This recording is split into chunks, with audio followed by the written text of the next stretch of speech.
Boa tarde a todos. Quem quer ser feliz?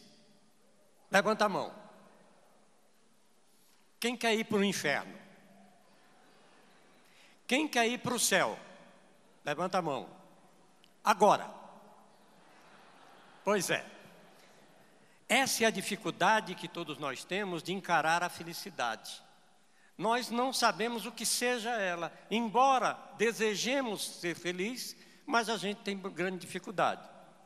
Imaginemos, por exemplo, uma pessoa que você chega para ela para cumprimentá-la e pergunta para ela assim: como é que você vai? E a pessoa responde com toda aquela vontade que Deus lhe deu: estou indo. Não dá uma tristeza danada? Dá ou não dá? Não dá vontade de dizer assim para ela: minha filha, tu já foi, tu não sabe, não é? Porque é dessa forma que nós nos postamos perante a vida e desacreditamos de nós mesmos. Ser feliz é uma arte e a decisão de se felicitar é nossa. O que ocorre é que nós diminuímos as nossas potencialidades, choramos por qualquer coisa, reclamamos por tudo. Por exemplo, quando eu estava pensando, estudando um pouco sobre a doutrina espírita, falava-se sobre a reencarnação, isto é, a pessoa voltar novamente.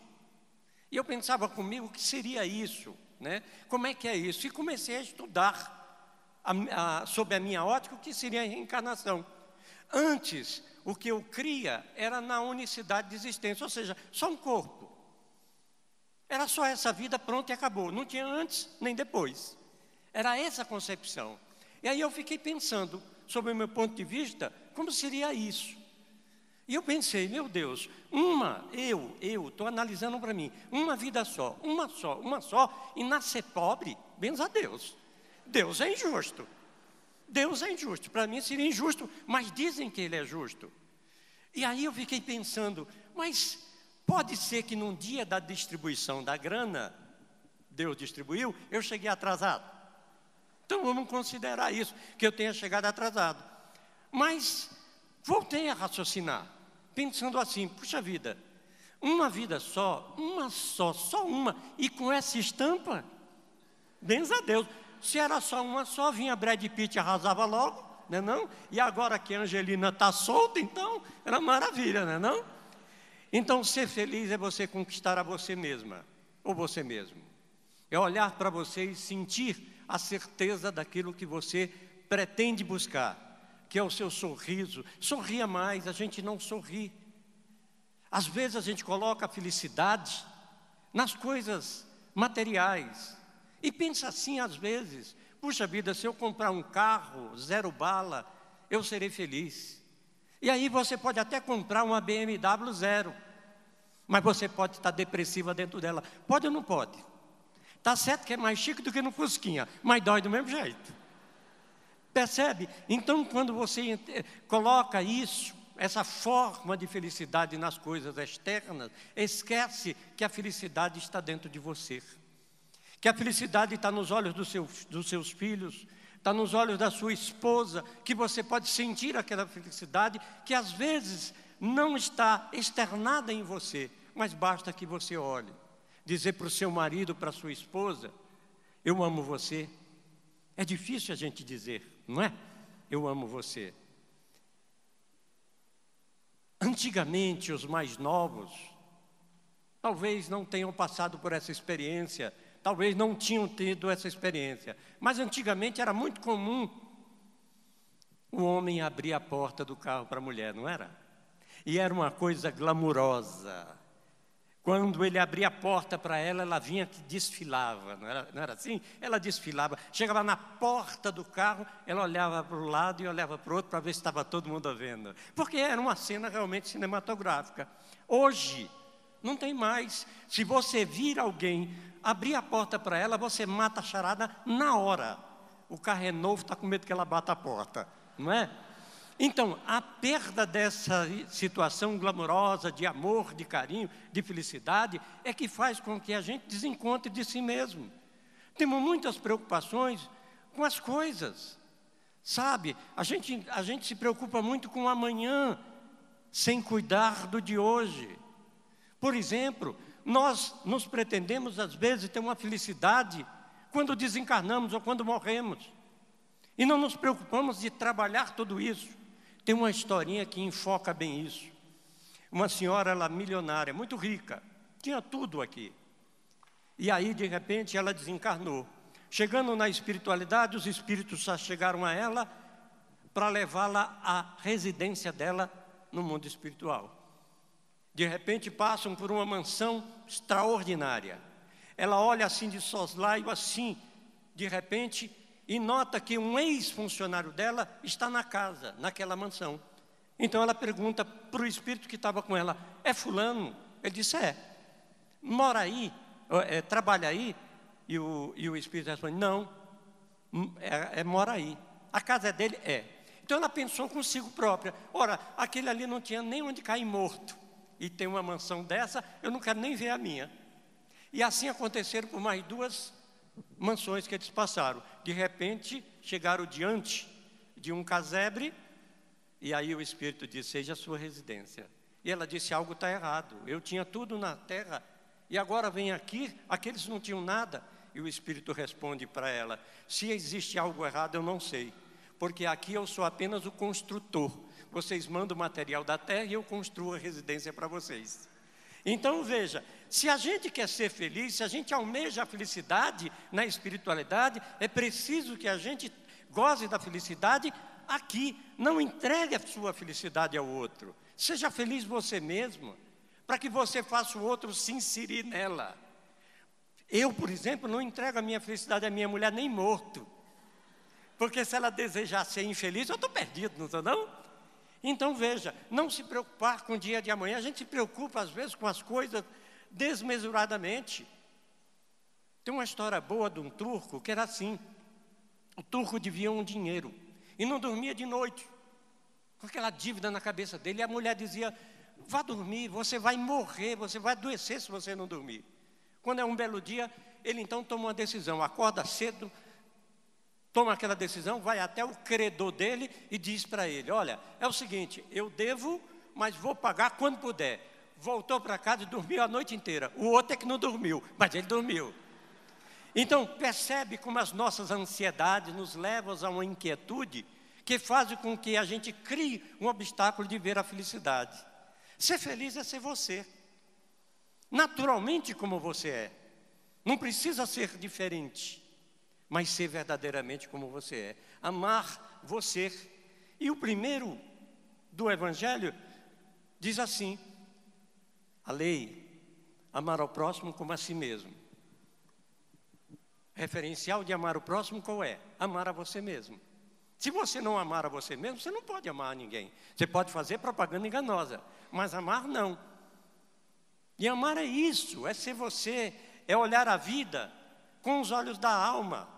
Para a gente entender essa mensagem de Jesus, como é que a gente tem os olhos da alma para ver isso, vamos imaginar, sem nenhuma conotação, com toda a respeitabilidade que a gente tem com todos, mas vamos imaginar o evento que nós passamos agora, que foi as nossas Olimpíadas. Foi bonita a abertura, não foi? Eu não acreditava que fosse aquilo, eu acredito que muitos aqui também não acreditavam, mas foi maravilhosa. Como é que o mundo viu a gente? Maravilhosamente bem, não foi? Pois é. Se a gente tirasse essa imagem que foi passada da abertura e colocasse no lugar dela o programa do Datena, como é que o mundo viria a gente? Então é dessa forma que os nossos olhos da alma resplandecem o verdadeiro sentido da vida e o verdadeiro sentido que você é. Mostre quem você é. Não espere que o outro diga quem você é. Porque viver feliz é isso. Viver feliz é sorrir e olhar a vida com os olhos diferentes. Não há nada no mundo que possa tornar você diferente do que você é. Você sai, por exemplo, de um evento como esse, feliz da vida, levou uma série de informações, pega o seu carro, vai ali, na primeira fechada que você leva, você baixa o vidro e seja o que Deus quiser. Permitiu que o outro dissesse como você deva ser. Então, seja você, respeite a você mesma, para que a gente possa entender e compreender o verdadeiro sentido da vida. Às vezes dizem que a felicidade não é deste mundo, e que a felicidade seria na espiritualidade somente. E que a nossa felicidade é relativa porque absoluta é só Deus. Mas o nosso erro é relativizar as coisas de uma forma sem um referencial ideal. Eu não posso relativizar a minha felicidade com relação a Deus, mas eu posso relativizar a minha felicidade com relação a mim, aquilo que eu posso ser. Deus nos fez perfeitos ou imperfeitos? Quando a gente faz essa pergunta, as pessoas dizem imperfeitos. E a gente pergunta, ora, Deus é perfeito ou imperfeito? E todo mundo diz, é perfeito. Se Ele é perfeito, fez a gente meia boca? Então não, nós somos perfeitos no que diz respeito à criação. Naquele momento que Ele nos criou, com todas as potencialidades que você possa vivenciar a vida, porque Deus não nos poderia criar sem essa potencialidade. A decisão das imperfeições ou as imperfeições, nossa, vão pelas nossas escolhas. Por exemplo, nós escolhemos às vezes uma situação meio complicada dentro dos nossos lares. Veja como é que a gente age. Suponhamos que o traste do marido chegou invocado, emburrado. Porque emburrado, se a gente for analisar, em prefixo dentro. Burrado só pode vir de burro, não é não? Então daí ele chegou emburrado. Mas você o ama verdadeiramente. É a sua paixão da vida. Então o que você faz? Você vai ajudá-lo. Vai até o lado dele e pergunta, bem, o que é que você tem? E o bem responde, nada. Naquele momento você sai um pouco ressabiada, mas o seu amor é grande. Se o amor é grande, então você retorna, você volta para ajudar. Você volta, dá umas 2 voltinhas na mesa, onde ele está emburrado, e pergunta para ele, bem, posso fazer alguma coisa por você? E aí ele responde, pode, sumir da minha vista. Nessa hora você sai babando, não sai? Sai babando. Toma uma certa distância que você não é boba e vira para ele e diz, pois morra, pronto. Percebeu? Antes você tinha uma pessoa extremamente complicada, agora você tem quantas? 2. E o ambi, veja como você colocou a sua felicidade. Nós não podemos colocar a felicidade nossa nas circunstâncias, nem na mão dos outros, nem na situação dos outros. Aí você diz, e como é que a gente deve fazer nesta hora? Faça uma oração para ele. Por isso, ser feliz é você amar a você mesma. É você sentir o ideal que você tem da sua própria vida. Nas circunstâncias que nos ocorrem, nas circunstâncias que às vezes nos desbalançam, de uma situação, às vezes, que é complicadora para nós, tenha fé. Por exemplo, falou-se um pouco aqui sobre a questão aí da política. Por que a gente... Você já viu, você olha a televisão, está lá aquela situação do Lava Jato, um monte de gente, e você olha para aquilo, você se consome, não se consome? Você fica consumido, você começa a adoecer de ver aquilo. Como é que não vai preso, não é assim? Como é que não vai preso? E pior, você nem trabalha na Petrobras, nem é Polícia Federal, não é nem japonês, e fica sofrendo. Por que a gente sofre com tudo isso? Porque, na verdade, nós nos identificamos com aquela situação que fala um pouco mais alto dentro de nós. Ao invés de nós, às vezes, nos ressentirmos da forma como a gente, às vezes, se coloca sofredor, desesperançoso, olhamos e dizemos assim, Jesus abençoa, porque se Ele melhorar, melhora o mundo. E é assim que a gente pode interagir, olhando para nós com uma felicidade em que nós precisamos verificar em nós mesmos esses conceitos. Diga para o seu marido, para a sua esposa, eu amo você. Tem uma historinha também interessante que vocês devem conhecer, de uma menina que acordou de manhã e ela foi ao espelho e percebeu que ela tinha apenas 3 fios de cabelo. E ela olhou para o espelho, hoje eu vou fazer uma trança. E fez uma trança com os 3 fios de cabelo. No outro dia ela levanta e verifica que ela só tem 2 fios de cabelo. Ela olha para o espelho e diz, hoje eu vou repartir meu cabelo. Num terceiro dia, ela levanta e percebe que ela tem 1 fio de cabelo. Então ela diz, olha, hoje eu vou fazer uma trança dele novamente. No quarto dia ela levanta e percebe que ela não tem nenhum fio de cabelo. Ela dá um soco no ar e diz, hoje eu não preciso me preocupar em me pentear. Então é assim que a nossa vida precisa ter carreada nesta felicidade. As nossas escolhas é que nos destinam a uma situação menos penosa ou mais alegre. E a gente sempre diz, fale sempre para o seu marido, eu amo você. Mas um conselho a gente dá. Não sai daqui, desse momento, quando acabar todo esse nosso evento, e chega em casa de supetão, do nada, e diz para o traste, eu te amo. Faz isso não. Faz isso não, porque ele não está acostumado, ele te interna, né? Vai devagar, mas diga palavras bonitas, note você. Acorde de manhã, não importa qual seja o dia, como esteja o dia. Porque às vezes as pessoas quando levantam, se o dia está chuvoso, se está frio, nós às vezes sentimos, sabe, que o tempo está ruim, mas a ruindade está dentro de nós.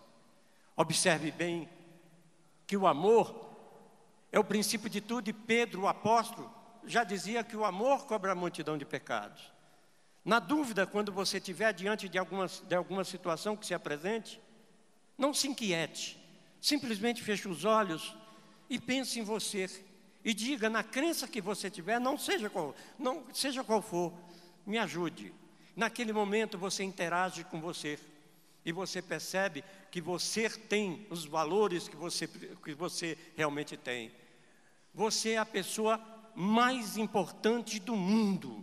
Não tenha dúvida disso. Não recue, não se diminua, não se apequene da vida. A vida foi feita para você. Nós somos felizes e não sabemos. É que os nossos desejos, às vezes, são aquilo que a gente acha que necessita. Mas, na verdade, nós necessitamos tão pouco para viver e a gente não se apercebe. Quando a situação ocorre entre marido e mulher, alguma dificuldade, observe bem que você tem uma família, você tem uns filhos. E observe a vida de uma maneira diferente. Nós temos 1 minuto. E a gente precisa entender que pedir é uma arte também. Nós vamos encerrar nesse minuto. Que a gente pode pedir tudo que a gente queira. E que aquilo que Deus nos concede é naturalmente aquilo que nós precisamos. A história de um ateu. O ateu estava andando numa floresta. E admirando a natureza, admirando as árvores cantando, admirando o vento, as águas a correr. De repente ele percebe um barulho mais forte. Ele olha para trás e percebe que é um urso que está com as suas garras saltadas da pata, a boca aberta e vem em sua direção. Ele então corre, e o urso atrás. De repente chega a exaustão, ele cai. O urso vem em cima. Quando o urso vem em cima, o ateu então diz, vala meu Deus. Nesta hora congelou a imagem do urso, congelaram todos os barulhos, há um clarão e uma voz ecoa e diz assim, meu filho, tu que me negaste a vida inteira, tu achas que só pelo fato de tu estás em perigo, eu vou acreditar que tu vais se tornar um cristão? E o ateu então diz, Senhor, eu seria o maior hipócrita do mundo se eu assim pensasse. Mas Senhor, pelo menos torna o urso cristão. Nesta hora, o clarão some, volta então todos os barulhos, as águas começam a correr, os pássaros a cantar, volta a natureza toda, os ventos soprando. O urso que estava naquela posição de ataque, ele recorre às unhas nas suas garras, fecha a sua boca, ajoelha-se do lado dele e diz, Senhor, abençoai essa comida que agora eu vou comer. Bom evento para vocês, que Jesus nos abençoe. Obrigado. Obrigado, Jordão.